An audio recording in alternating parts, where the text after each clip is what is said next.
All very much welcome to this panel of the African Nose Conference towards a multi-species approach in African studies. I think it's appropriate to say that it's a bit of a niche. It's not a very common topic to talk about on conferences in African studies. And at the same time, it may be high time that we start this conversation about a more multi-species approach to African studies, because it holds for many disciplines and many faculties that are rather concentrated on studying the human, that the scientific advances in terms of where we are heading and in how far we could separate, isolate the human from other life forms on this planet is increasingly challenged, if not done away with. But there are at the same time disciplines that rather feel comfortable to deal with people and not with other life forms. And so therefore I'm really happy that we can put that topic on the table and see where it leads us. Because there are only 3 presentations, I thought actually that it would be best if we just decide. But that's also up to you. It's great to also see William and Vanessa. We have been in touch before, so it's quite an exciting panel for me as well, because I would like to tell you something about some experiments that I'm doing. And I haven't shared that too much yet with too many people, so I'm very excited to know what you're thinking, and for you to maybe help me with some of the issues that I'm thinking about. So my name is Vanessa Wijngaarden. I'm a Dutch socioanthropologist, and now I'm a postdoctoral fellow at the School of Communication and Media Studies of the University of Johannesburg. And I'm doing a research project, which has some preliminary findings on experiments in using non-human animals as respondents. And I'm cooperating with Southern African animal communicators in that. The animal question is what we're talking about today. So much evidence is increasingly being found about all sorts of things like intelligence, self-awareness, emotions, reflexive thinking, logical reasoning, complex social life, but also cultural traits and language in non-human animals. And this has been taken up by feminist and critical animal studies, anthropology, animal geography scholars to tend to this animal question. So it's also having repercussions in, beyond the academic world, Cambridge Declaration of Consciousness. Some animals are being recognized as non-human persons. And this human exceptionalism, as was already indicated in the introduction, is increasingly being questioned.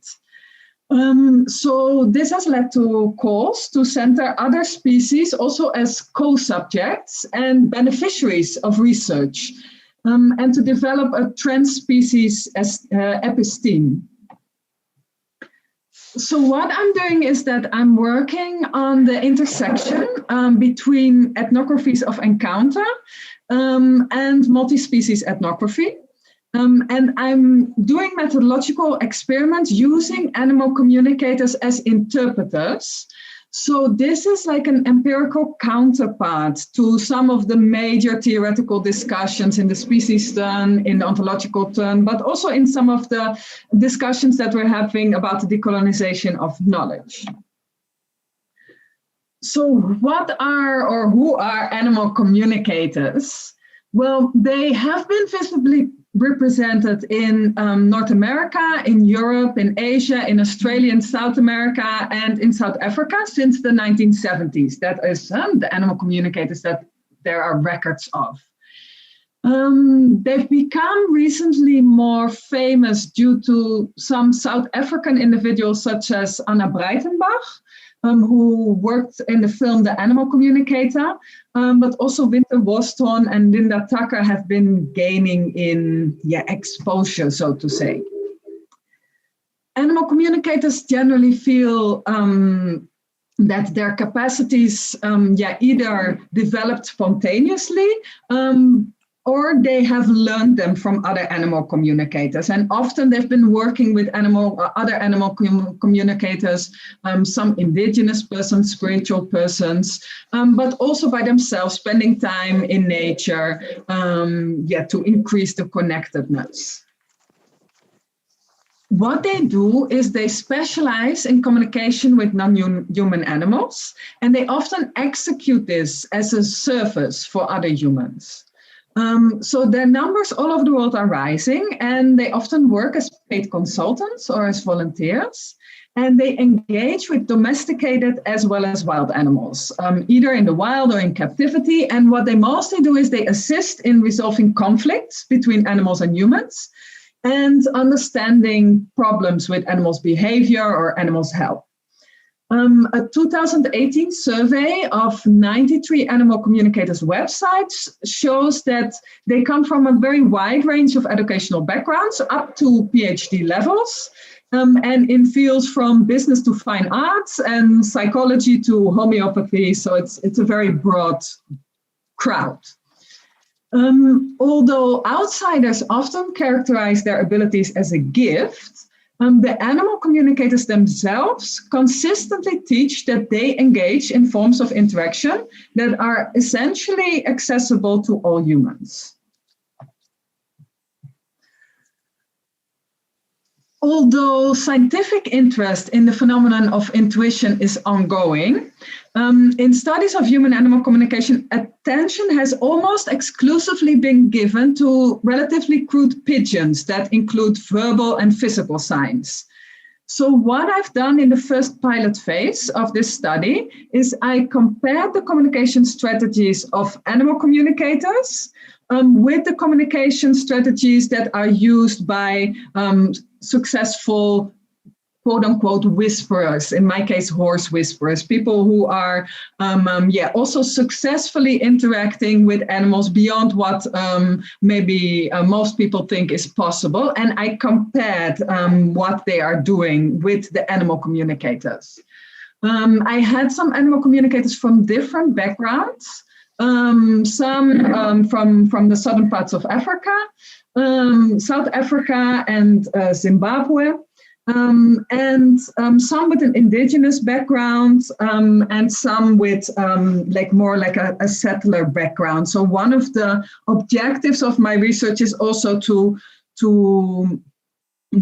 find this assemblage where this dichotomy between indigenous and non-indigenous or European, African, colonialist and colonialized, these dichotomies are also being broken, and it shows how there are a lot of interactions and intersections between these different people and between how they are approaching the world. So what I found in this pilot study is that there is a difference between what these horse whisperers are doing and what these animal communicators are doing. The horse whisperers, they use like a sophisticated array of physical cues, signals like sounds, body gestures, postures, kinetics. They place their bodies at a certain distance or tense or relax certain muscles in order to communicate with the animals. Now, what the animal communicators do is intuitive interspecies communication. So they engage in detailed, two-way, non-verbal and non-physical forms of communication with animals. And the technique that they are using, maybe you saw it on the previous slide already, is also something that has been observed in animal communicators on other continents and in other studies. For example, I'm cooperating with a research group at the University of Saskatchewan who is doing research in animal communicators in Native American First Nations people in Canada. So we are finding the same kind of technique that they are using worldwide.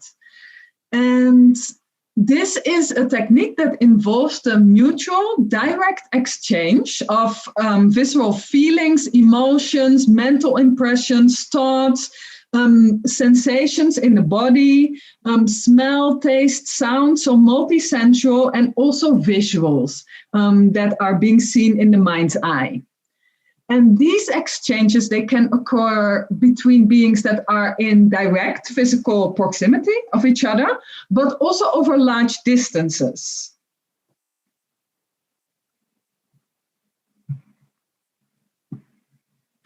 So in this study, I now continue to cooperate with 4 front-running animal communicators. So I decided to focus on them as I found this special technique that they are using. And they're all working professionally in western parts of Europe and southern parts of Africa. And they're all teaching also international students. So as I said before, their identities, they can be described as Afrikaans, European, Khoisan, Shona, and their worldviews and their practices, they complexly mash up modern and traditional, indigenous and settler, shamanic and professional affiliation. So they embody these dynamic boundaries and the ongoing mobilities of a variety of entangled geographical, natural cultural spaces. Overcoming these simplified dualisms that I spoke about before. So what I want to do is to challenge the presupposition of IIC, intuitive interspecies communication, as something that is exotic and non-modern or an indigenous practice. And also complicate the associations that are there between the indigenous and the traditional native, quote unquote, other. The second thing that I'm looking at is that I'm doing methodological experiments to discover practical steps towards overcoming the anthropocentrism and human exceptionalism that is there in research, trying to find solutions in doing research with rather than on animals. So I hope to contribute to anthropology, animal studies, but also language studies, and ultimately to the ontological and species turn decolonization of knowledge and interspecies and cognitive justice. There has been research on interviews with animals. There have been people who have done and tried to do interviews with animals as part of their research. And there are several problems with this. You might know some of these examples. There have been several examples done with apes, with dolphins, with elephants, and sometimes they have been using using lexicon boards and sign language in order to communicate with these animals and to ask them questions. So there are several problems with a lot of this research. It often involves an imposition of human language. And the human language is also focused on as a purely syntactic system. So it's very much focused on syntax and symbols. Also, the subjects that are touched upon, they're seldom of great personal importance to the animals. So what I would like to do is to develop approaches in cooperation with the animal communicators, or what I'm in the midst of doing, is to develop these approaches and to approach animals also as consenting and collaborative research participants. so as subjects, beneficiaries, and even as teachers.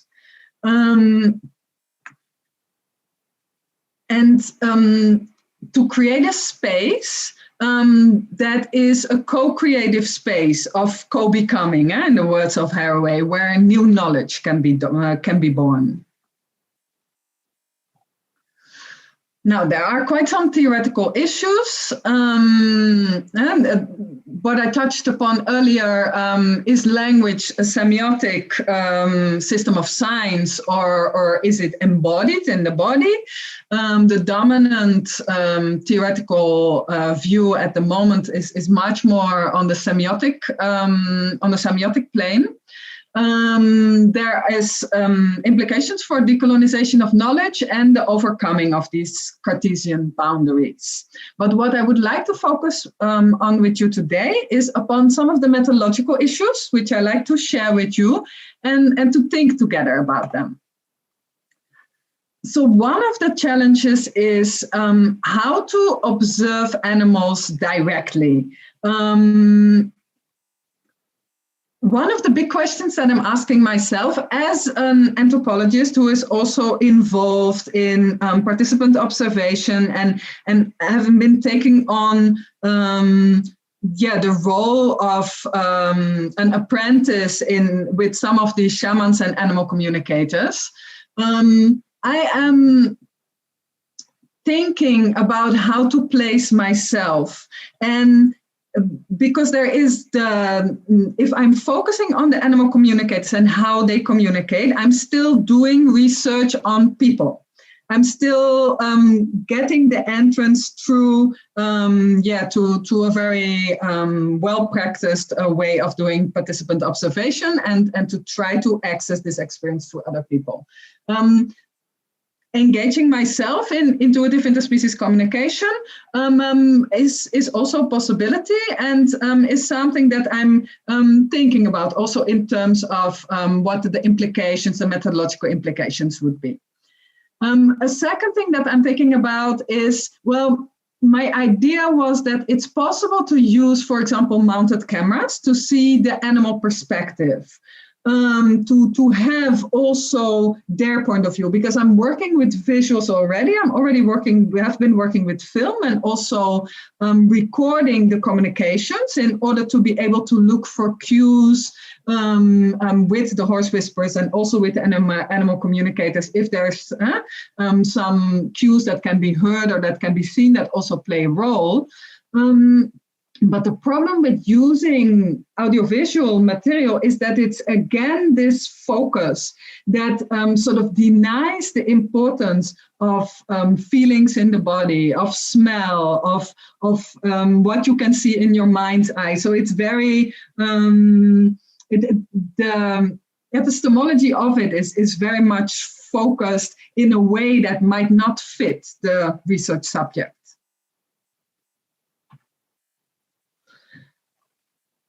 Secondly, there are some issues of translation.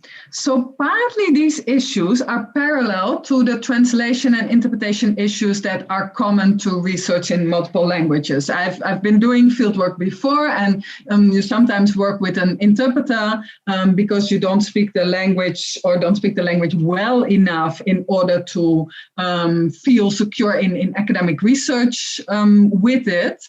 And some of the issues that I saw coming up when using these animal communicators as interpreters, they were the same. But there are also, there are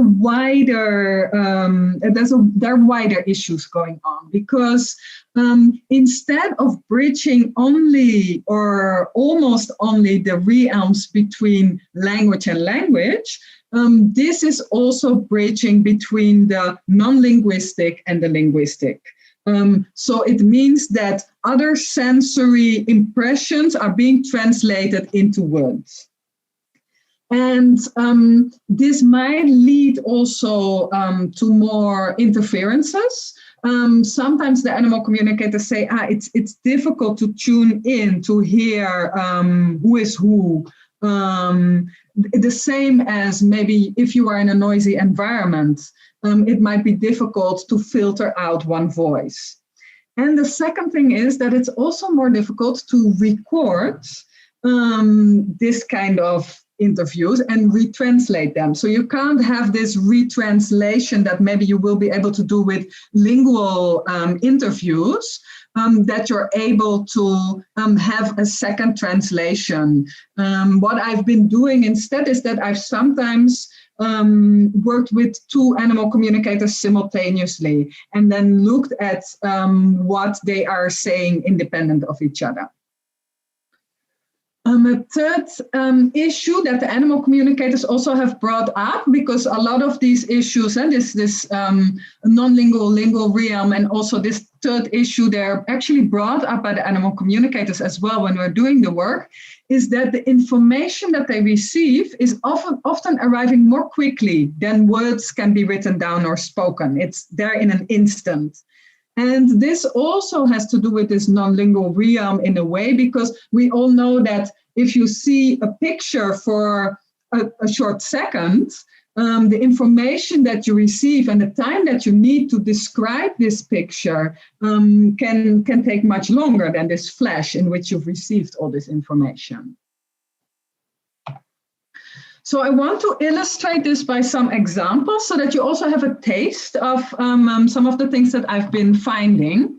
One of the examples is one of the animal communicators answered, she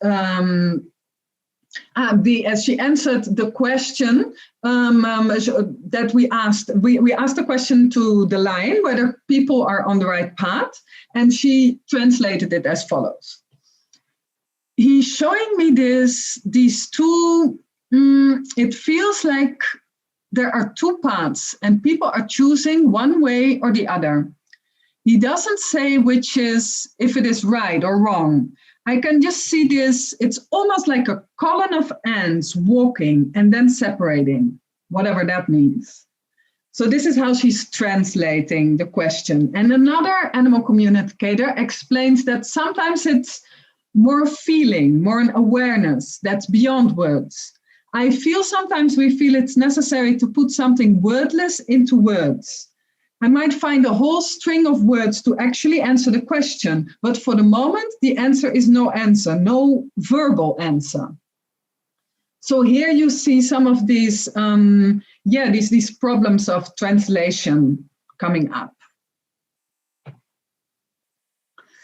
Now, the second and related problem that I'm dealing with is the issue of agency and of voice.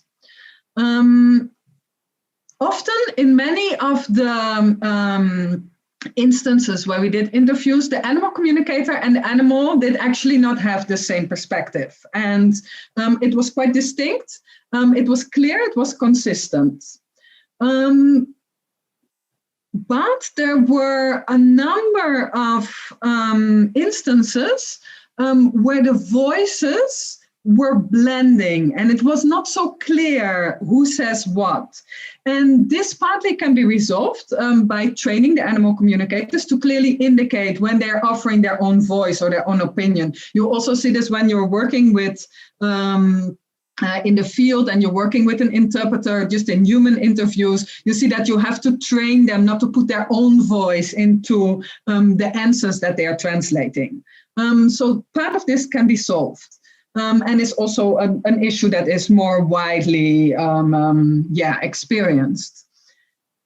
However, in this case, there's also the problem that the idea of agents as completely separate and independently acting and thinking persons is not necessarily consistent with the ontology of the animal communicators or of the animals.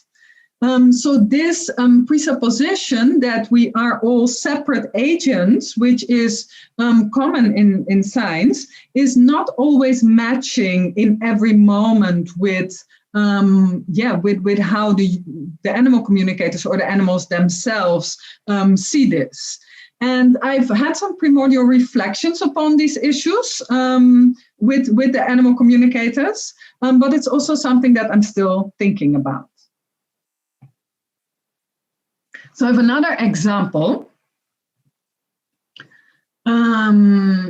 First, you can see that there are separate opinions. For example, the animal communicators regularly tended to take more of an animal rights and nature-centered perspective, when actually the animals themselves in their answers tended to be more holistic in their approaches. For example, a lion reacts to the conversation at the end of the interview, and he expressed the following. Don't forget the oneness of everything. That includes everything and everyone. You know, the fences and the cars and the buildings and the trees and the nature, and the sense of this is one big, whole, wonderful, beautiful world, and we are all part of it. So don't forget that. Don't focus just on the nature or just on the people. Think about everything together, always, always. So here you see that it's distinct, but animal communicators also reflected sometimes, I don't know if that is me or if that is him. So they reflected on answers that they were receiving. And when working in tandem, as I said, I sometimes worked with two animal communicators at the same time. They also questioned one another. They're asking, is that coming from you or is that coming from the lion?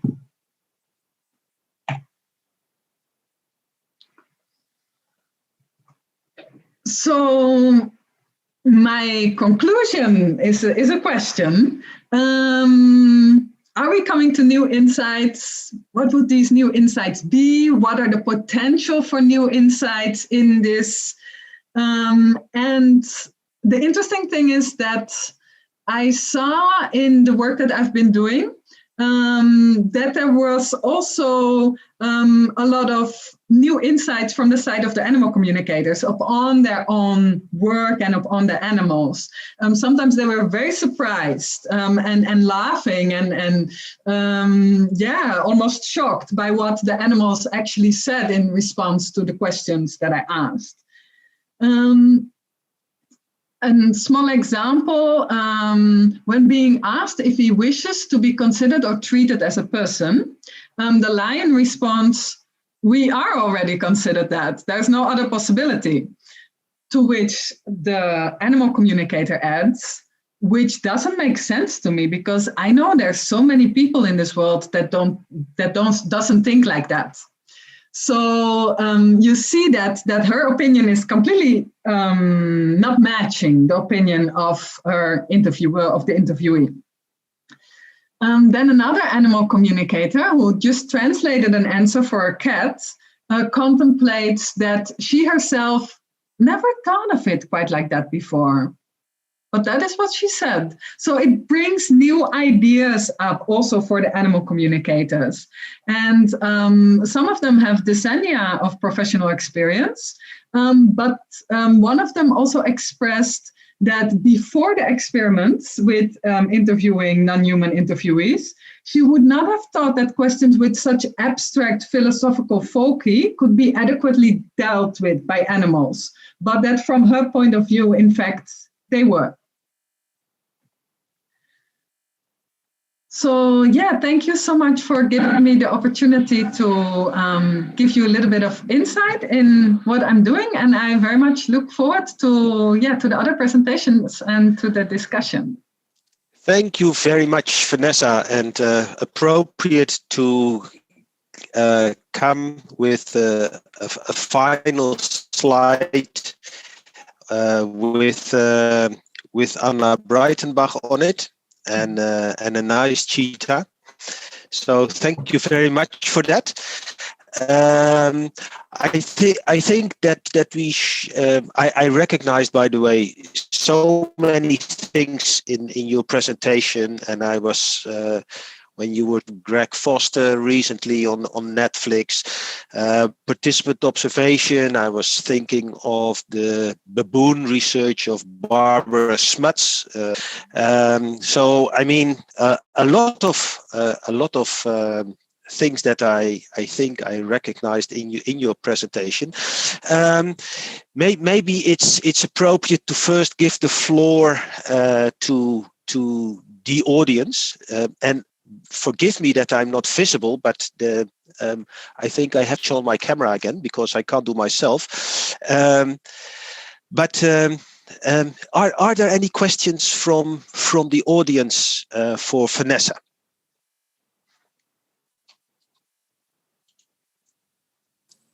Yes, Katarina. Yes, hello. Thank you for the very interesting presentation. It was very, very enlightening. For me, it's a first because I never heard about that before. So unlike all the other audience, I guess I'm a new one in this kind of work.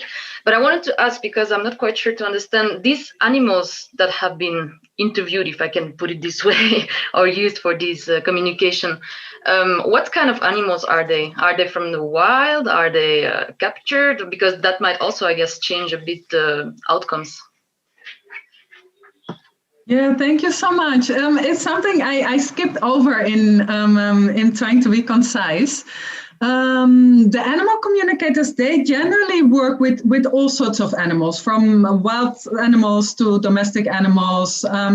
In my case, what I focused upon in this part of the research when doing the experiments with interviewing, I focused on felines, so on cats. That includes a domestic cat and lions, tawny lions and white lions. So the domestic cat is living freely, but with humans. She's fed by humans. And the tawny and the white lions, they're living in a big reserve.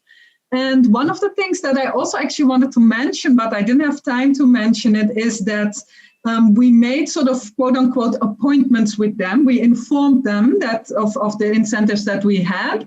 And generally, almost every time they were in the specific place that we asked them to be at in order to do the interview.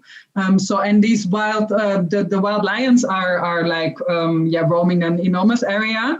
And the cat also is definitely not at home always. So this gave also the sense of that from the animal side, there was also a cooperative spirit. Okay, that's very interesting. So this answered my question, but I would have so many others. So if someone else has another one, I'll just give the floor and then maybe I'll continue otherwise. Thank you. Well, hi, Vanessa. I thank you for the presentation. It's also for me a first one.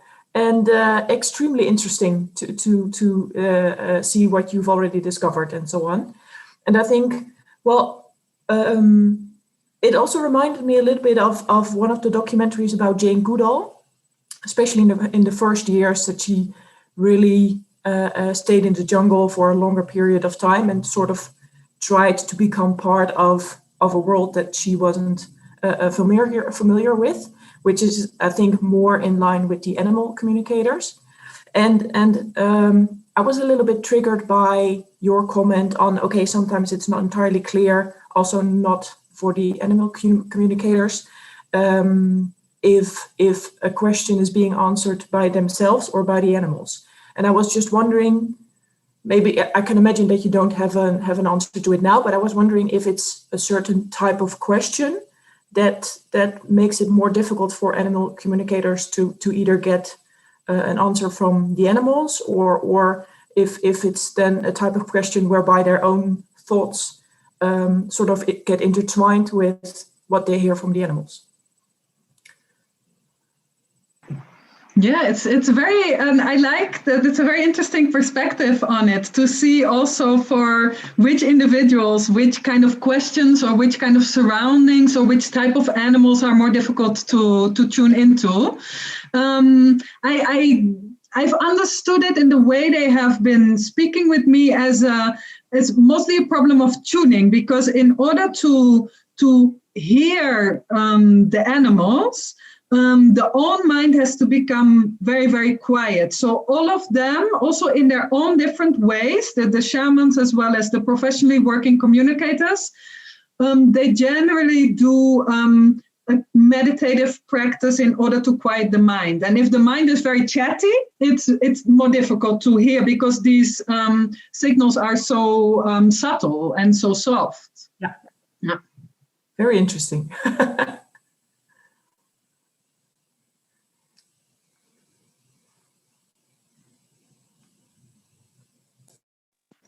Apologies. Maybe two short questions to end this part of the panel. Otherwise, maybe we won't have time enough for William and myself to present. May I first give the floor to Renate and Ton as the final person to fire a question. Renate. Okay. Well, thank you so much, Vanessa, for this presentation. I really loved it and very much inspired by it. And I'm also very happy this is organized because it seems so relevant if we talk about decolonization and systems of domination, that we're not replicating it on other species. So I'm very happy you're addressing this. Also reminds me of the work of Hal Plumwood, also discusses this. And my question is, but maybe I missed it, but it seems like because you addressed the dichotomy between indigenous and non-indigenous and Western African and all this, but it seems that you use the dichotomy between humans and animals, whereas often it is referred to as human animals and non-human animals. And then when you start about blurring the lines, you could also say, where is this difference between human animals? Now the cat starts talking. It's really funny. Whereas very appropriate. Yeah, exactly. This is like so where is the line between a lion and an ant? Is that like not so big? There are like the animals, and a human and a lion is a more strict border. How do you draw the lines, or are they fluid to you, or how do you see that? Yeah, that's really nice, because I think in the work that we're doing when we're trying to overcome this dichotomies, we're also like overcoming things in our own mind and in our own thinking, and it's really exciting to me to think about how we need distinctions in a way to in order to make sense of the world and also to make connections with each other. And on the other hand, how we are sometimes caught in them. So I really appreciate your remark, and it's still something I'm really thinking about, because whenever we do research about this kind of decolonization practices or overcoming dichotomies, we're always reiterating them already, because we come from a starting point where we have to say, okay, it is not like this. But by saying it is not like this, we also already pointing to this. Yeah. So we're already repeating it. And this is something that that is an ongoing struggle. Thank you. I think I have to interfere, because there is a very interesting thing coming up, Tom, and it affects your question, because William chatted to me and said in 20 minutes time there is a load shedding in South Africa, so he's afraid that he loses internet connection and etc. So Tom, if you sure. Wouldn't mind, may I to hold your fire? You can fire away at me later on. Thanks very much. Appreciate it. William, can I give the floor straight to you? Vanessa, thanks very much, big time, for setting the tone, and to the audience for coming up with interesting questions. William, over to you, man. Thank you. Thanks for accommodating me. Good afternoon, everyone. My presentation today is entitled The Multispecies and Multisensorial Classroom, and it has a subtitle because I think there's some interesting things in the larger paper. It's called Walking with Herders to Find Giant Grazing Snakes, God's Dog, Intersex Goats, and Plant Teachers. And hopefully I'll get back to most of those things in the presentation. I'm just trying to skip the slide. Just a quick note on method. Most of the work that I'll be talking about here today is based on fieldwork conducted in 2018. It was a team of researchers, myself, 2 rangeland ecologists, 2 botanists, and a local field assistant. And of course, then we encountered herders. The basic method is a walking method. It's a walking ethnography, if you will. And because we spend a lot of time walking with herders in the veld, walking with them, with their animals, and so on. And I'll talk a little bit about the dynamic of walking methodologies in a second, because the dynamic is really different from the usual kind of sit-down interview, formal structured interviews. We can also call the method a go-along or go-alongs method. And it's really a go-along when instead of continuous walking, there's rather a series of pauses and stops. So we're not just walking all the time. We're pausing at certain points. We're looking at certain objects. We're looking at certain features. We're stopping to talk about them, to question the herder, or to ask questions, or to interact with each other in a kind of collaborative kind of research moment, so on. The walking method also is about actively exploring the landscape and the people. We're constantly encountering things. And in these constant encounters, of course, then data or our kind of research data is produced. So the walking also is about learning in an encounter with the eco-landscape and the people. So we're not just encountering people, we're also encountering landscape constantly. And also, you'll see later on, my colleague has been gracious enough to let me use some of the fieldwork photography. So a large part of our method is also encompasses photography. So just a quick note on what I mean by multisensory and multi-species ethnography. And you have to excuse the definitions, they're rather simple, but I want to keep them simple just to introduce the field.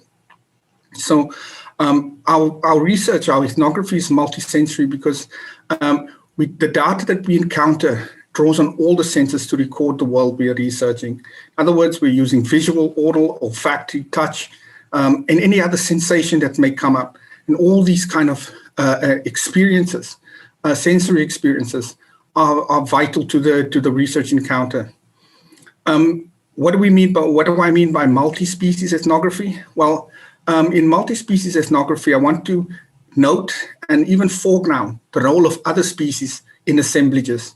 And what we mean by this is that we are caught up in these webs, right? That very often when we write ethnography, we write out key points in the ethnographies. But here we want to give attention to the entire assemblage, not just to people, but attention to the soil, attention to the plants, to the animals, to the heat, attention to the cold, and so on. So we want to create this, or write rather, this assemblage. Multi-species is also about ascribing a certain amount of agency to nature. Not just agency in isolation, but this agency is what Donna Haraway calls sympoetic. In other words, it's a symbiosis with the human nature, with animals and so on. We're constantly co-creating each other. We're constantly developing ourselves, not on our own and not in an individual sense, but we are growing in the encounter with nature. Nature is changing in the encounter with us, plants, animals, and so forth. So all in all, what multi-species ethnography tries to do is it attempts to account for the more than human, or those other than human presences in the ethnography. In other words, we want to write about the other things that often get written out of ethnography. So in the paper, I tried to give a sense of this broader world, this bigger world of webs, sympoetic world, if you will. Now, multi-sensory methods are used to collect a range of data needed and useful in multi-species ethnography. Again, this is about taking in all the kind of data that usually gets written out, the kind of things that are in the margins in our work, the things that get filtered out. I think my multi-species ethnography is an attempt to write all of those things, the ethnography. Here's a picture, just a brief interlude of a picture. The woman in the picture is about 80 years old. She lives out in the veld with her sister, just the two of them. And they tend a fairly small herd of animals, about 40 to 50 animals. And they live out there quite happily. Neither of them have a husband. They just have each other for company. And they spend inordinate amounts of time walking. So even at 80 years old, they're walking behind their animals constantly. And as we walk with them, we learn from them. We learn in the encounters that they have, and we learn from the encounters that we have and that we speak about or ask them about. So one of the herders we're following, his name is Rian, and we follow him mostly. And Rian is actually, on a particular day, very excited because he wants to show us where the water snake lives. He wants to take us to a particular stream, a particular spring, water spring, and where they believe that a particular giant snake lives. And this giant mythical creature, it only comes out at night. And it also, like the animals, like the livestock, it also grazes. However, it grazes on insects and sundry night creatures, so on. And when we follow Rian, we enter his classroom and we learn from the herders about veld, his creatures, and the plants. And we are also following a herd of goats being led by plants, palatable plants that these goats look for when they're out in the veld and graze on.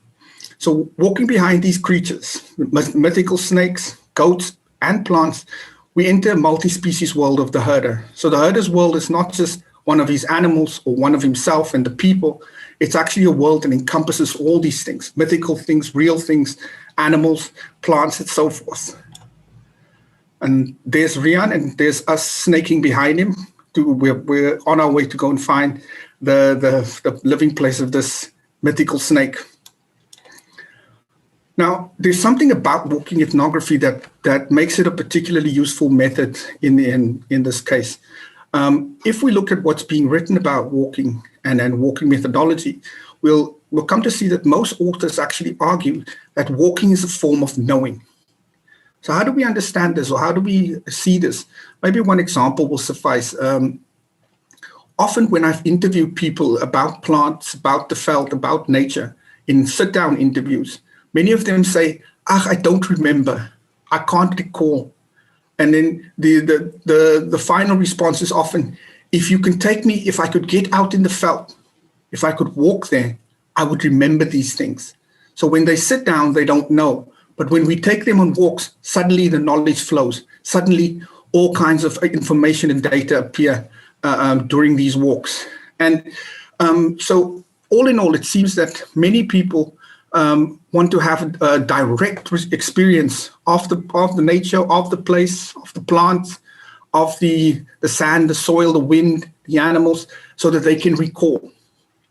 Another aspect about walking ethnographies is that it's composed of constant encounters.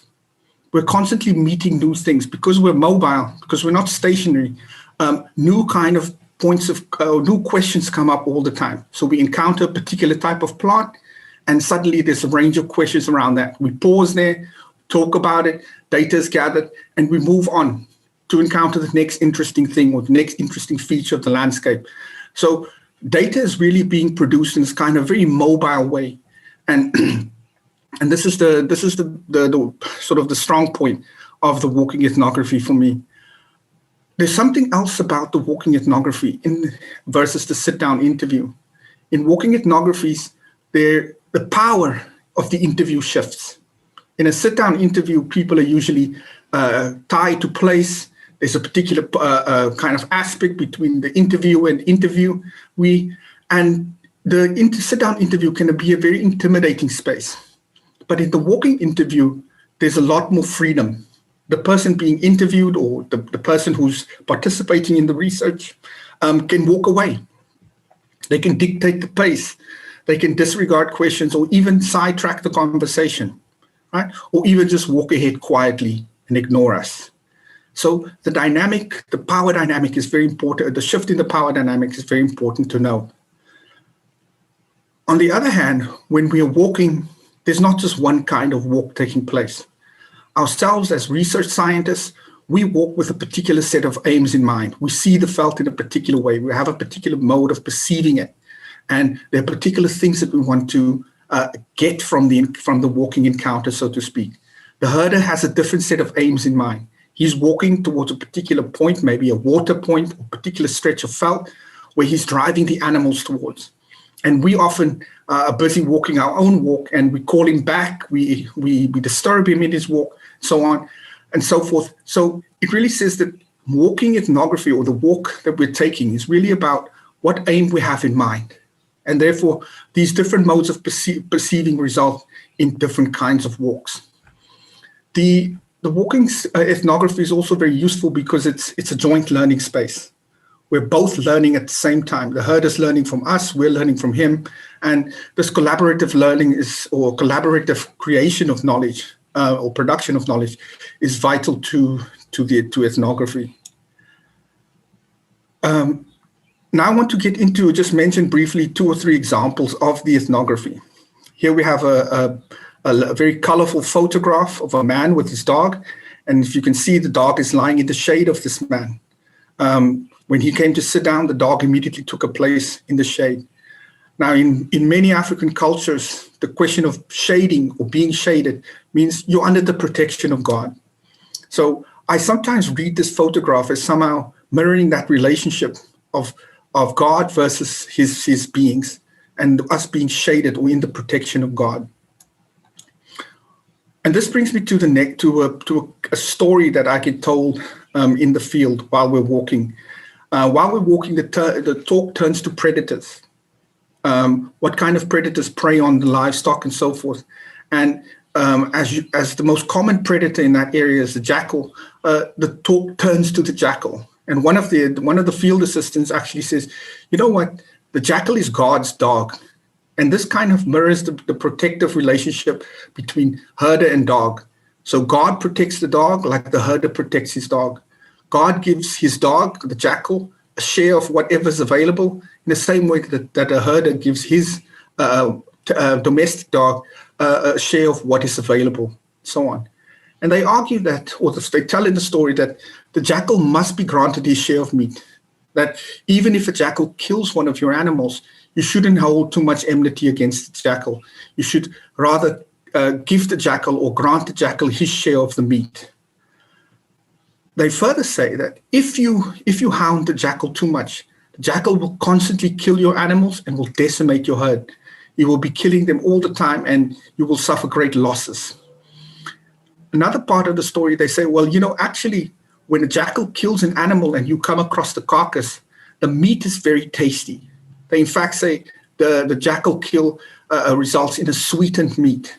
The meat of jackal kills are really relished, and people like cooking them and eating them. This is, of course, in contrast to leopard kills. People say that leopard kills spoils the taste of the meat, and they won't eat a leopard kill. But when a herder finds a jackal kill, this is something that he sees as a delicacy. In fact, predators in this region are rarely killed. These herders don't kill jackals or kill large predators. Rather, they chase them away. And in this way, they're sort of still saying, look, the jackal was entitled to that bit of kill, or the jackal is okay to take 1 or 2 animals. If I try and kill him, just more and more jackals will come. And this is actually this idea is actually in concert with what's been found in other scientific research, where interestingly, when on commercial farms, when jackals are killed or actively hunted and killed, it seems all this does is increase their numbers. So this idea of leaving jackals alone or leaving predators alone actually makes sense if you take the results of these scientific studies about jackal numbers. Another thing to note about the jackal is that the jackal plays a redistributive role in Khoisan mythology. The stories that people tell suggest that the jackal is a creature that will take meat from a lion, for instance, but he will go and share it with his people at home, and he will share with the other animals. So even in mythology, the jackal is not maligned as something that only takes, but rather the jackal is seen as playing a redistributive role. Again, somehow suggesting that in the way in which we deal with predators, or the way in which herders deal with predators, should have some kind of redistributive logic. You're supposed to, as I said earlier, grant the jackal his share. So all in all, what can we see from this story? And I'm jumping through the logic a bit here, but the conclusion of the argument that I make around the story in the larger paper is that predator control is really about reciprocity between animal and human. That you don't just do something for the benefit of humans. In other words, you don't just kill animals so that your stock numbers. No, you have to live in concert with the animal. You have to give something to the animal, and in that way, you as a human will also benefit. So largely, what the story of God's dog reflects is it reflects a kind of moral economy of slaughter and predator control. And we'll come back to this notion of a moral economy of slaughter in a minute. Another photographic interlude. In this picture, we have the sister of the lady I showed you earlier. This is Aunt Davy, and she's teaching a dog. If you can see, the dog is just the snout is in frame. She's teaching the dog about chasing away the jackal. She's busy telling the dog, you need to learn how to chase away jackals. You need to not catch the chickens. So she's actually instructing her dog in proper predator control. Again, we see that relationship of herder and dog mirroring sort of God as the natural entity and the jackal. I turn now to another interesting story that we hear on one of these walks. As we walk, and I don't remember how the conversation turned to this, but somebody mentions intersex goats. You get occasionally hermaphroditic livestock, goats or sheep, and there are different practices depending on where in the South Africa or where in Southern Africa you are around these kind of intersexed animals. In the Makoland, they call it a gamabok. In the Kalahari, they talk about trassis or transiboka. And these are different names given to animals that are some kind of mixture of male-female, or not quite male or not quite female. In the Kalahari, however, when I spoke to herders in the Kalahari, they claim that they never slaughter these intersexed animals, that these animals are kept for life in the herd because they're seen as having a kind of positive effect on the herd. They actually make the herd seem bigger, the herders argue. They kind of cause the herd to prosper. So in the Kalahari, these are kept, and it's a kind of good luck charm for your animals because it seems to have beneficial effects. In the Makoland, however, I'm told that when there's an intersexed animal in the herd, they are only kept for 5 years. And after 5 years, they are slaughtered and they're consumed only by the members of the household. And this last part is very significant because the owners of livestock, this is seen again as a good luck charm or as a beneficial thing for the owners of the livestock. So in terms of the household, it reinforces those kind of beliefs around livestock keeping and so forth. But more importantly, this again shows a kind of ethics of slaughter or rules around the slaughter and consumption of particular animals. And we again confronted with this moral economy of slaughter. And these rules build up a set of activities that keep herding institutions going. Activities that such as reinforcing livestock keeping at the household level. Another photo, and this one is for Harry. Turns out the dog that was being instructed by the woman not to chase the jackals or how to chase a jackal and not to catch chickens, that the dog is actually blind. Here we have a photograph of Umbani lynx, and he's one of the key herders that works with us in the project. And he's showing us one of the key grazing species in the region, Facinia.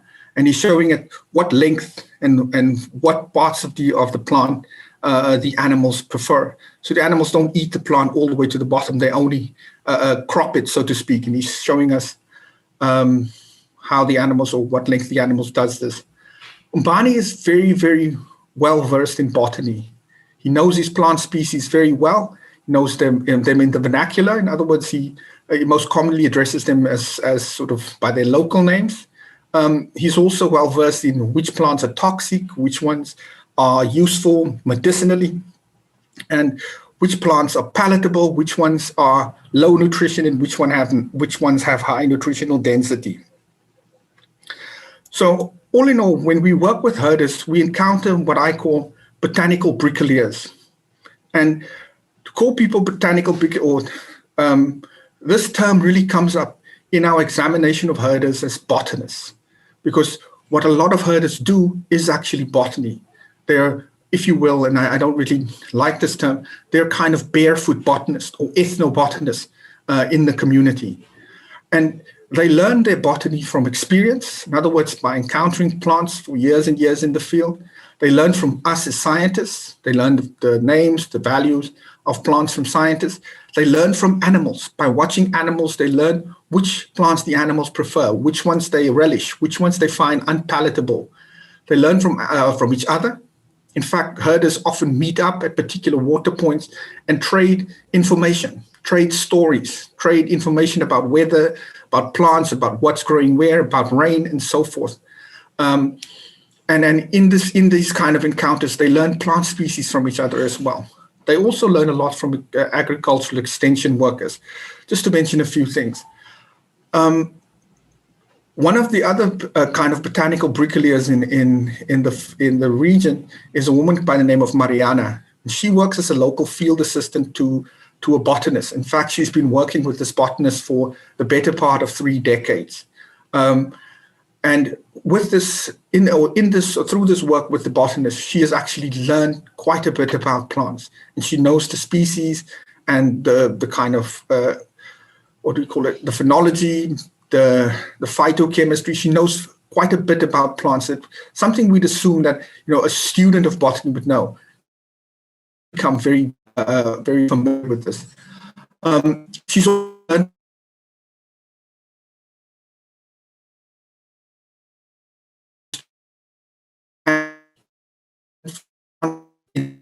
as well. She learned from the particular species, and so forth. She's also learned from her because in the research or in our research, she is often accompany us, and in that way, she also learns from the herders which plants the herders find particularly useful and so forth. She also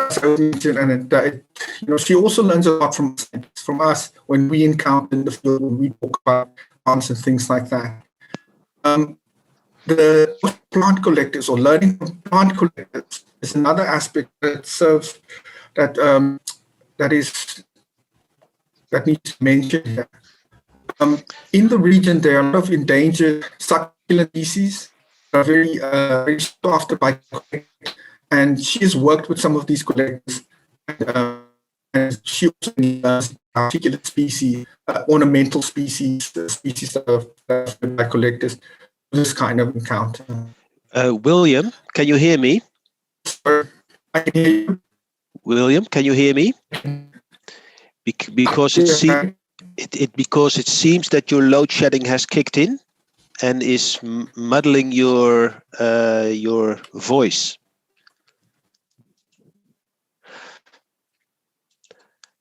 Okay, we have lost William in the process, which is a bit of a pity, if not to say a huge pity. Let's see if he returns. If he doesn't, then we must end this session without William, and I will connect to him, of course, and thank him for his contribution, because I think it was incredibly interesting what he was telling, both theoretically but also methodologically. And I mean, this is yeah, I'm happy to know William in this respect. I must say, I know him already for a long time, since his time at UWC at PLAS, when he was a wild young man, and has grown into this magnificent academic. Talking about these kind of issues is really a privilege, I must say. Sorry, a bit sentimental, but that's who I am. Maybe you would like to talk amongst each other about William's presentation, but without him being present. But William is back. I'm back, Harry. That is. Oh, there he's coming again. Hang on. Okay. Yeah. Should I continue? It's good that you didn't hear what I told about you, because that was far too flattering. So forget about that. Okay, that's great. Yeah. Should I continue, Harry?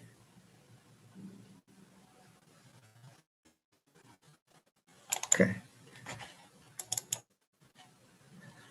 Right.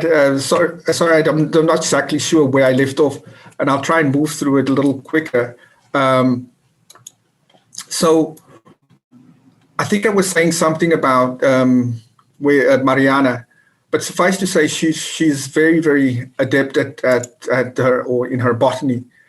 The botanical bricoleurs generally in this area have two categories which stand out, in which they understand plants. That's basically the instrumental and the aesthetic. So usefulness category, so plants for certain uses, whether it's medicinal, pleasing, ornamental, and so on. Those uses is one of the main points of categorizing plants. They also have a very well-developed aesthetic sense of plants because the region is famed for its flowers that bloom periodically, and they often describe plants using these aesthetic notions. Overall, though, their botany is a mixture of science, indigenous knowledge, cosmology, plant ontology, and aesthetics. So there's quite a wide variety of call it, I forget now what the word was, call it categories that they place there, or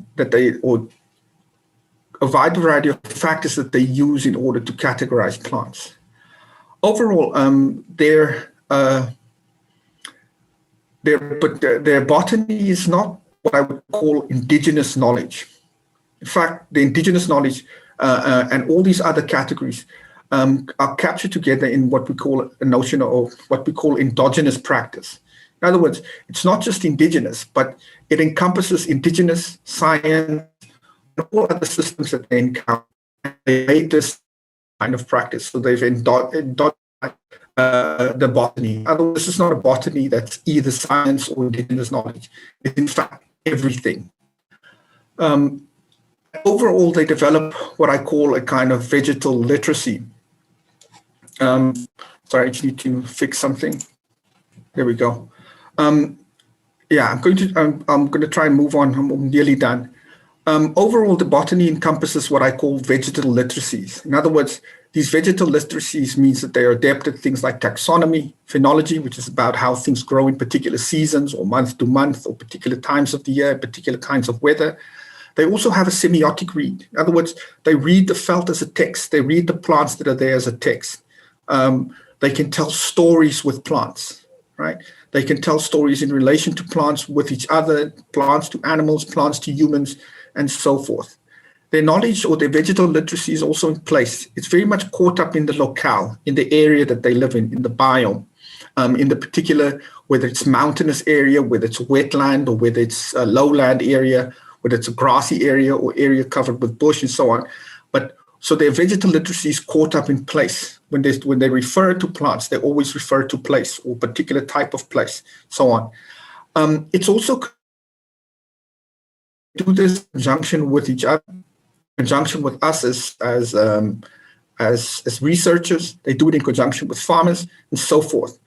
Lastly, I also think that it's very symbiotic. Right? In other words, when they encounter plants, these plants change who they are, and they change who the plants are.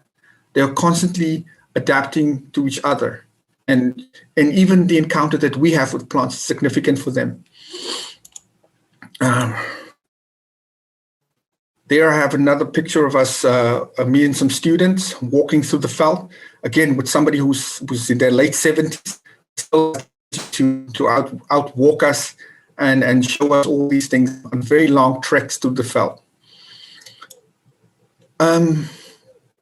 Before I finish off, the last section is called Swearing at Plants and the Blasphemies of Taxonomy. In an encounter with one particular farmer, we talked about the book, and I kept reminding him what the Latin name of the book is. And at some point he just says, please do not swear at the plants. Please stop swearing at the plants. And later on when I repeated a Latin name, he said the same thing. This got me wondering, did I just blaspheme the veld?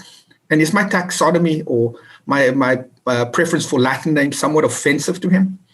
Of course, one has to say that our taxonomy is foreign and it doesn't reflect local and placed instrumental aesthetic basis for classification that the herders have, right? Their taxonomy, as previously mentioned, is based in things like use, medicinal uses, descriptive, palatability, toxicity, and even the effect of livestock and cosmology. Ours is only based on foreign words and abstractions. When we take Latin names, when we hear names, local names in the felt, when we go back to the office, to the lab, we write about these things, we abstract them. We use the Latin names there. And on occasion, these herders even use collective taxonomy, that is a blend of science and local categories. And when they use either science or local categories, or when they use both, or when they're using them in concert, really depends kind of on the context.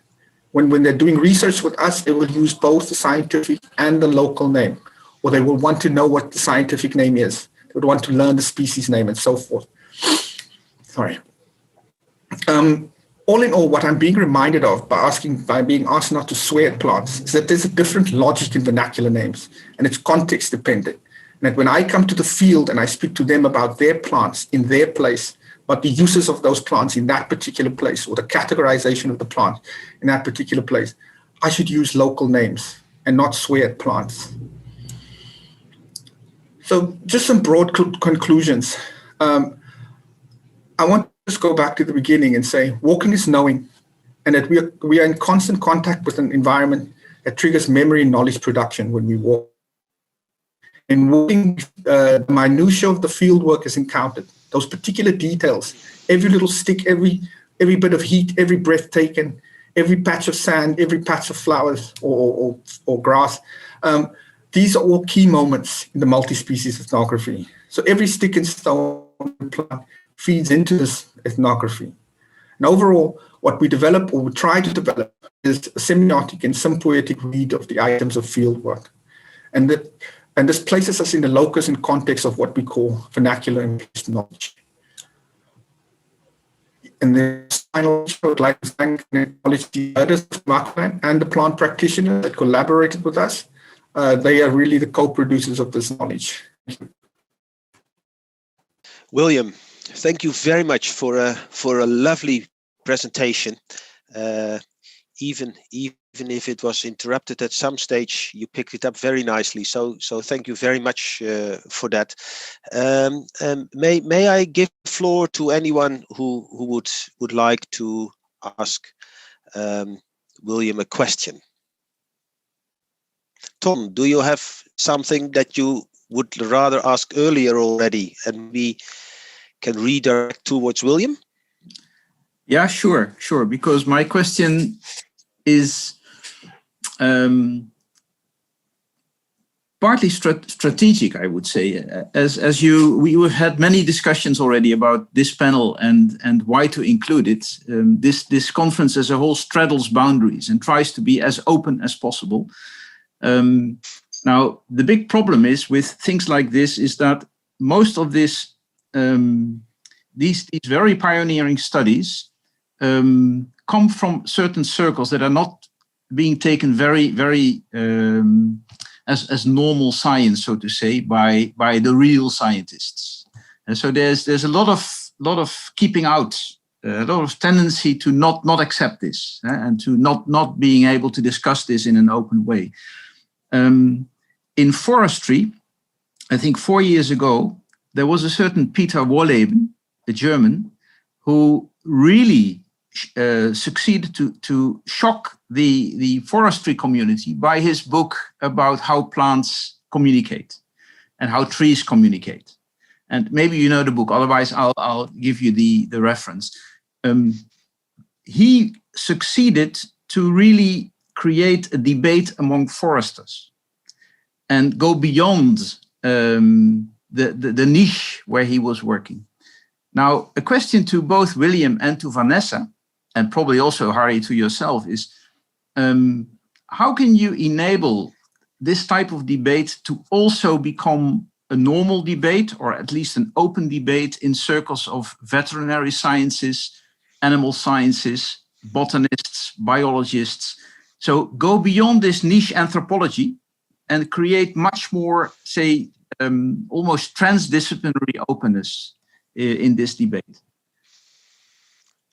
Okay, Vanessa, William, you want to answer first? I have also got an answer in stock.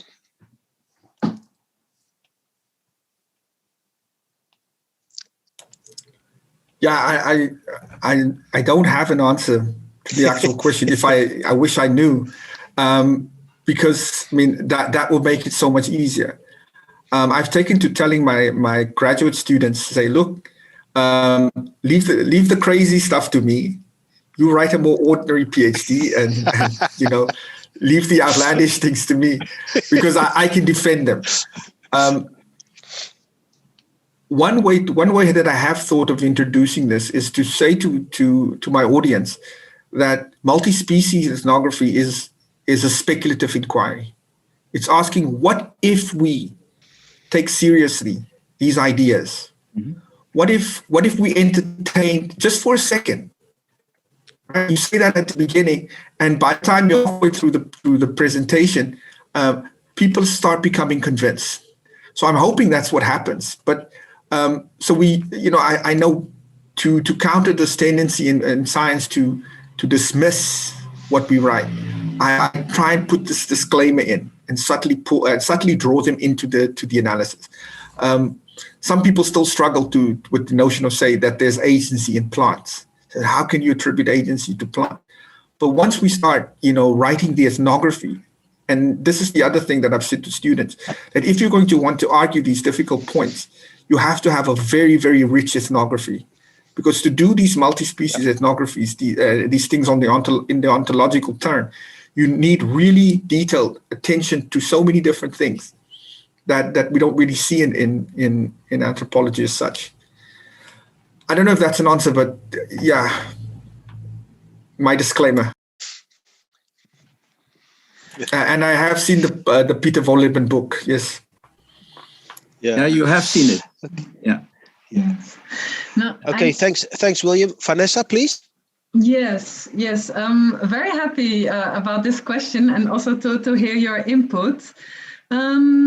I think one of the ways in which I try to work on this myself is to also normalize these kind of conversations in the academic context and explain why they're important, because I think it's very much a circle in the sense that the academic knowledge it's such a powerful knowledge system, which also means that once things get published, and I do agree with this broader perspective, like beyond anthropology as something that belongs to the knowledge of the other, but once it gets published, and it also gains in how can I say it changes people's perspectives very quickly. There's a big leverage to what we're actually doing, and that's why I'm so excited to be doing this kind of work in this academic context, because I do think we have that leverage, and it's very possible to change views. They are shifting for sure. Okay, thanks, Vanessa. Yeah, Ton, not to give a final answer at all, but I am quite busy trying to bring this in two kind of disciplines. The one is African studies, as I'm doing now. The other one is a much larger world, which is organization studies, it is interesting for the reason that, aside from if you have convincing arguments or not, it is also something that has to do with, is it in the air, yes or no? The fact that Peter Wolleben's book is so well received now is a sign of the times. And I'm quite sure, actually, that with the climate crisis conversation heating up, what a nice word play. Actually, we can't avoid to bring this in much broader, and that it will get traction much more than it has now. If you now see that in the KNAW, there is that Center for Human Animal Studies, again, it's a sign of the time. And so, yes, there is some pioneering work maybe, or it's even better. We are basically academic fashionistas. We pick up a fashion before it's there. So I don't know, but just to give you some of my thoughts. Yeah, maybe one little anecdote, because what you also need, people who are recognized in those other communities as people with a voice and people to be listened to. And one of my nicest examples is the former rector or vice chancellor of Utrecht University. He is a neuroscientist. Gispen is his name. He was a biologist and then developed as a neuroscientist one of those very hardcore ways of doing things. And then after retirement, he wrote a fantastic poetic book about kingfishers and the way kingfishers play a role in people's imagination. And so going back to biology, but beyond biology, and that book has created a lot of openness in his hardcore science community for looking at other ways of looking. And I think we need that. Yeah, absolutely. Yeah. Thanks very much. Okay, ladies and gentlemen, I see that it's close to 3:30, and for you even an hour later, William. So we are beyond the time of this panel. I do have a presentation still, but for those who want to leave, I say have a lovely weekend. And don't feel in any way a moral obligation to stay with us or anything. But of course, if you want, you're more than welcome. I can quite quickly guide you through my presentation also, because it seems to bring together a lot of things that also Vanessa has put to the fore, that William has put to the fore. So in that sense, it almost may sound as a summary, as if we have strategized about it, which is not the case. So up to you. If you have to go or want to go, please feel free. If not, then I would ask Winfred to open my presentation, because of the instability of my internet. I have asked to do it for me. The thing is, by the way, ladies and gentlemen, that's almost with a sense of irony, that this seems to happen to my internet connection on my university, my desktop from Vrije Universiteit Amsterdam. And I have no idea if a University Leiden conference is sending a kind of communication that interferes, because on my old-fashioned laptop of more than 7-8 years old, I do not have that problem, but I don't dare to switch, because then I think I'm lost somewhere in space. So forgive me for that inconvenient kind of internet connection. Okay, Fenneke, thanks very much. Renate, thanks for joining us. Hope to see you later. Okay, ladies and gentlemen, this is a slideshow with only 7 slides, where I try to summarize why I think it's so necessary to look at African studies in a multi-species way. And if I talk multi-species, as you can see from this slide as well, I do refer both to non-human animals, the elephant, but everything else as well, and plant life. The question is, are we smart enough to include more than human sentience in African studies? And you think, did I come up with that title? No, I didn't. Please, next slide. I borrowed it from a very famous Dutch primatologist that we all know, which is Frans de Waal. And he wrote a book in 2016, Are We Smart Enough to Know How Smart Animals Are?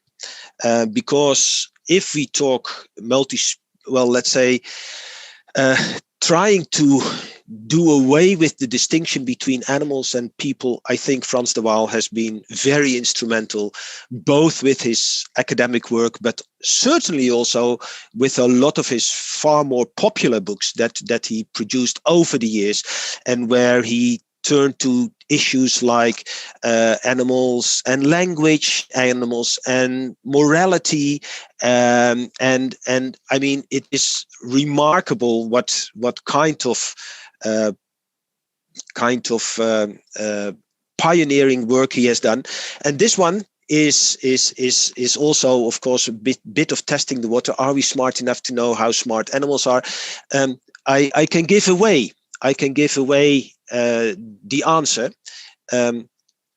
Actually, I think you can interpret it as a no, because what animals do, how they communicate, how they are so much like us, but also sometimes the better version of humans, it seems. He is cautious to answer the question with a straightforward yes, and is more leaning to the no. Next question. Next slide, please.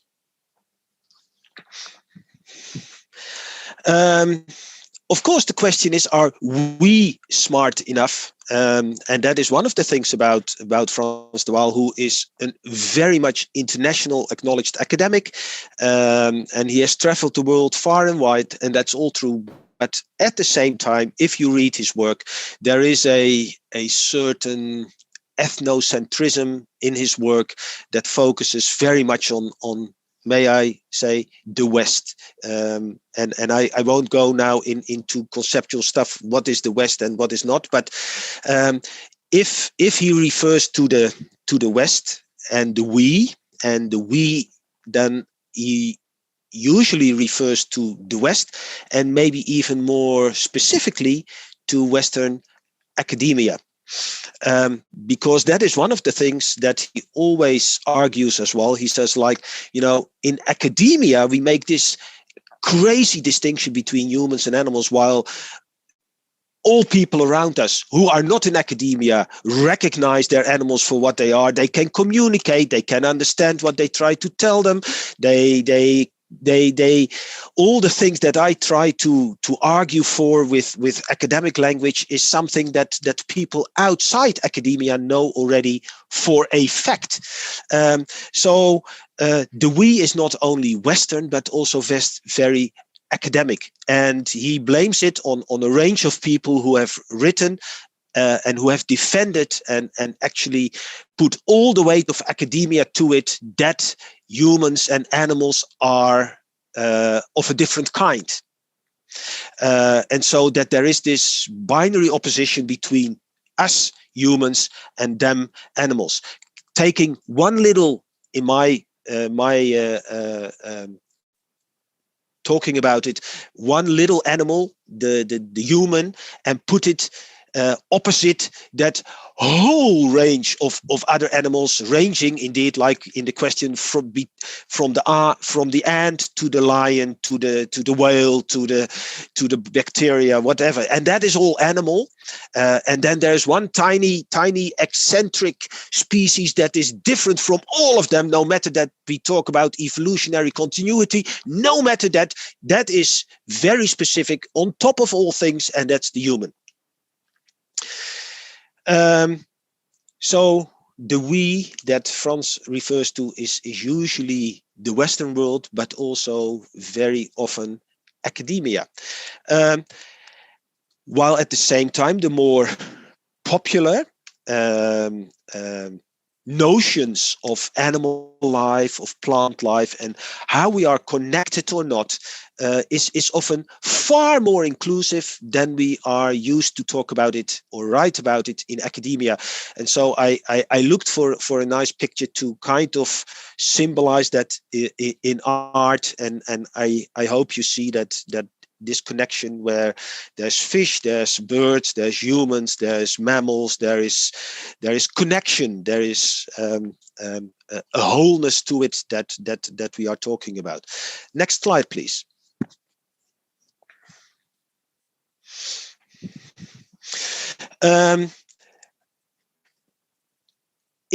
If you look, and that is part of a continuation of what I try to answer to Ton, is that what you can see in academia right now is that there are a kind of widening circles of sentience.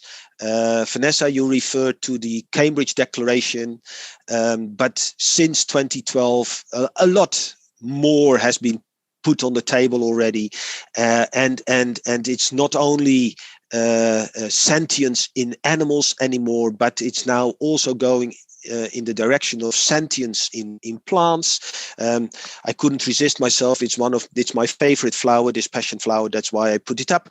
And more recently, and I will return to that later in the presentation, also stretching into fungi and that kind of structures that we can't see at all. But the general notion is that where sentience was first located and centered in humans, it's now also, it has spread into animals, but it's spreading still into plants, and it's now going underground, so to speak, to go to all kinds of fungi and I can't pronounce that other word, the rhizomes, so to speak. So that is one tendency that we see happening in science, that the widening circles of sentience, and that's all coming from hard sciences and is all backed up by what you would label as hard sciences. Next slide, please. Thank you. But there is also another tendency going on, not so much in the hard sciences, but actually more in the social sciences, and that is the widening circles of agency.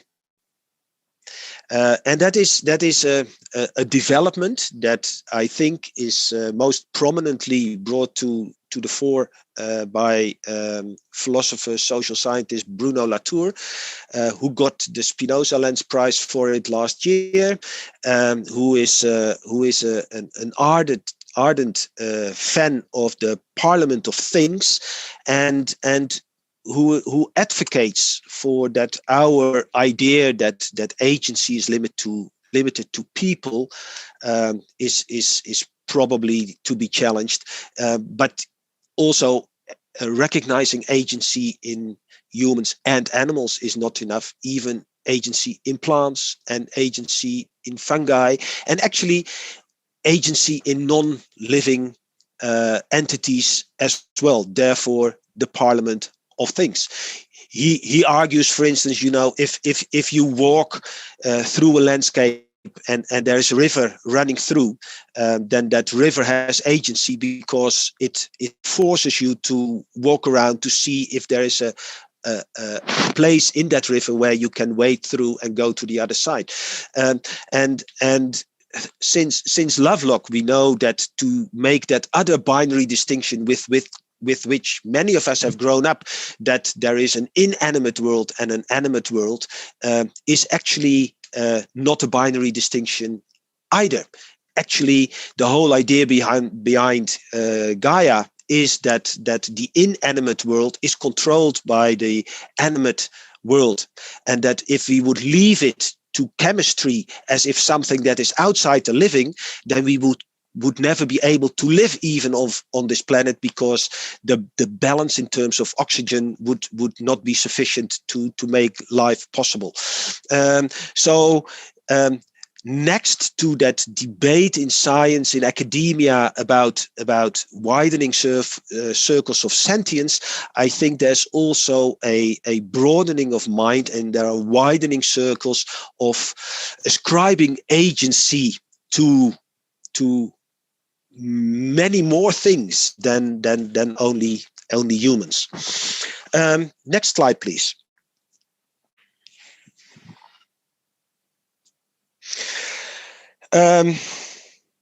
Where does this all lead to? And it's a bit arty-farty, but also to trigger the imagination. I think that the argument, and I'm building basically on Vanessa's and William's presentations here as well, is to be much more open to inclusive thinking in African studies, which basically comes down to decentering the human. It's not to forget about humans, but it is to get the human out of the center of attention. And interestingly enough, if you and William also already referred to the distinction or to the knowledge in what we label as indigenous knowledge, which is a problematic term in itself, but we won't go into that. But again, as dog owners know that they can talk with their dog, understand their dog, can communicate with the dog. I mean, it has been common knowledge across the world, and you can see all different artwork from Australia to Southern Africa to Asia to India, where there has been that thinking, not in science, but amongst ordinary people, amongst people who take in their environments, that it is not all about us, that it's also about plants, that it's also about animals, that it's also about water, that it's also about dust, that it's also about oxygen, that it's a kind of inclusive ontology that takes all that into account, and that comes close to a kind of attention for what I don't even know if I pronounce it correctly. William, you mentioned minute kind of details in your environments that are usually glossed over in many quite human-centric researches. Is this breaking ground? Let me turn to the final slide and see what we can see happening in terms of publications in this front. Next slide, please. If I know my slides correctly. Answer to the opening question. I think there are really promising signs more generally in academia, and I want just to pinpoint a couple of publications that I have come across. There are many more, but that really caught my attention. This incredibly beautiful, read it please, multi-species ethnography of Tsing, the mushroom at the end of the world, about supply chains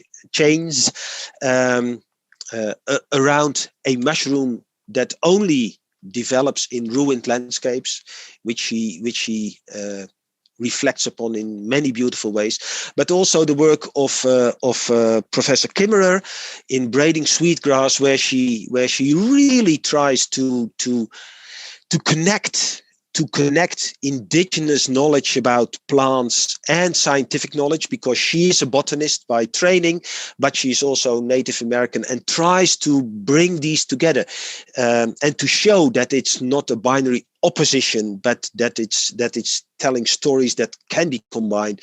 The work of Kirksey in multi-species ethnography is really pioneering and very, very inspiring to read. And then there is this latest book that just was published, I think, in October last year, Entangled Life by Merlin Sheldrake on fungi and now I can't even pronounce that properly, so I won't even attempt. I leave that to William. It's interesting to note, for the ones who know this genre, this is the son of Rupert Sheldrake, probably the only academic in an Ivy League institution that dares to take all this kind of stuff very serious, who has written books on how a dog can know that his human owner is coming home.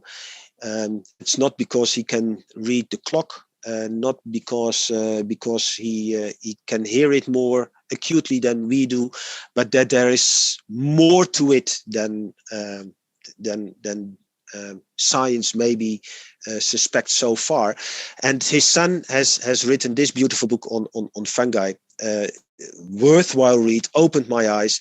In African studies, let me start, William, by mentioning your special issue in the middle, center stage. Really great read, and it is so rich of promises and also pushing for so many relevant debates in African studies that I really recommend anyone to have a look at it. Then there's the work of Les Mitchell on the left side, Animals, Race and Multiculturalism, where at least we see how the debates that we feature big time on humans actually can also include the non-human animal world. And I think they are currently working together with a PhD of Jan Bart on a critical animal histories edited volume with Palgrave Macmillan, which I very much look forward to. Not to be immodest, but we did try from the African Study Center to really push for this agenda as well in our book in 2018, Nature Conservation in Southern Africa, where we went for the animal turn. And I think the opening chapter by Jan Bart, Maya Spierenburg and myself is really a different language in African studies than we had for a long time. But there's also a beautiful chapter by Michael Glover, who is working on his PhD, which probably he finishes within a couple of months' time, about trying to come up with a history of Southern Africa through the eyes of cattle.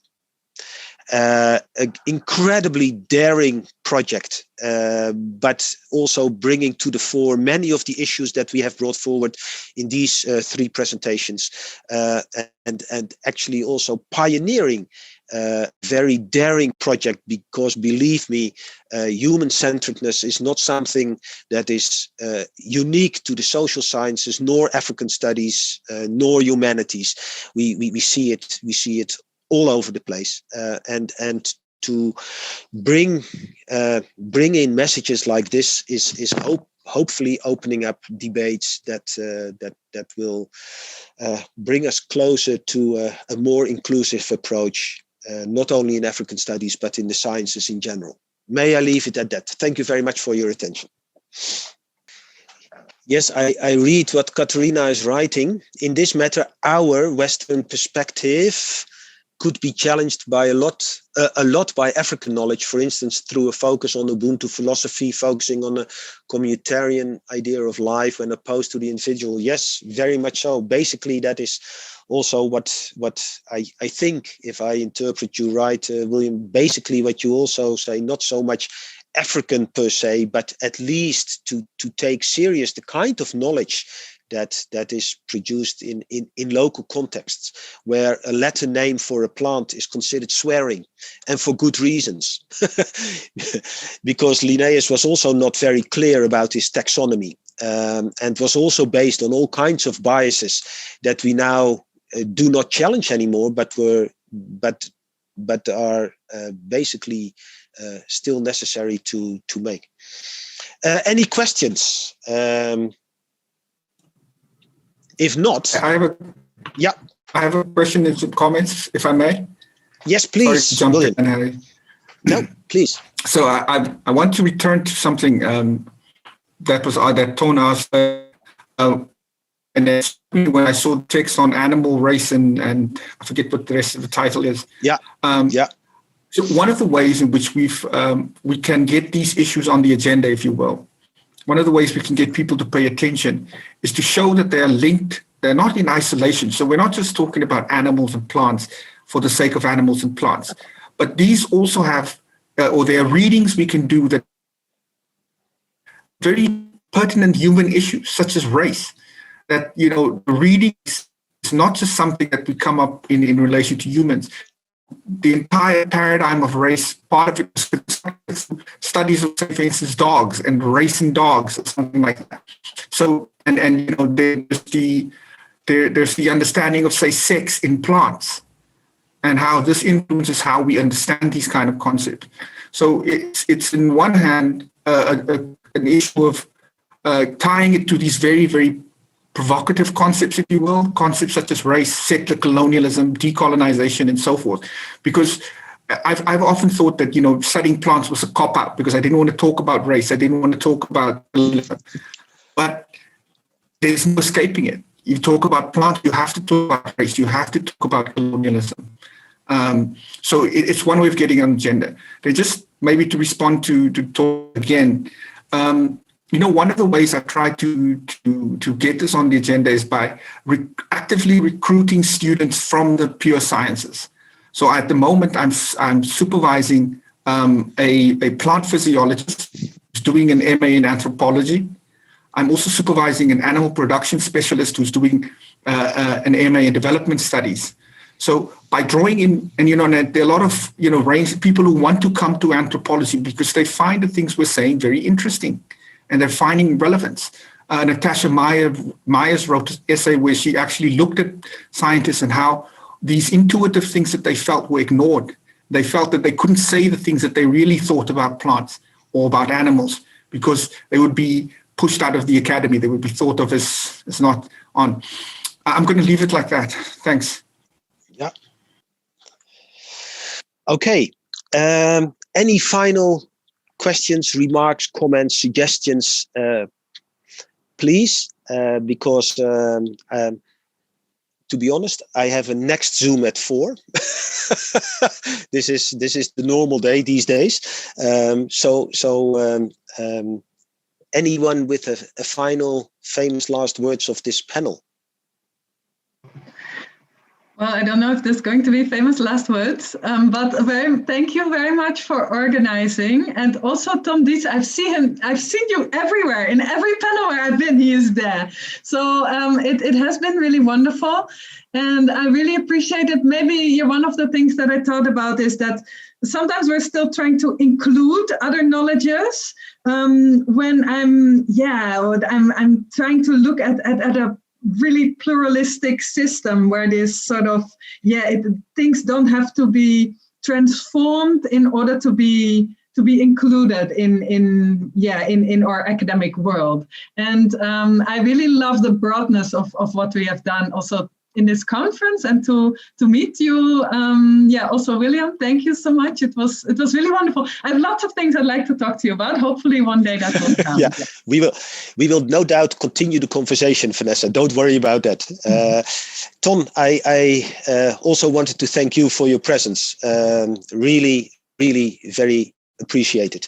I also like to thank Winfred for staying with us and for technical support also with my presentation. Thanks, Winfred, for the presence still of Katerina, Gerard and Rune. Thank you very much for joining us. I hope it was of any interest to you. If anything comes up over drinks later on, or over the weekend, and you would like to contact us, please do so. I'm easily to be found on the internet, and email address is easy. And the same holds maybe for Vanessa and William. And we can always continue the conversation because we are a bit, may I say, people on a mission.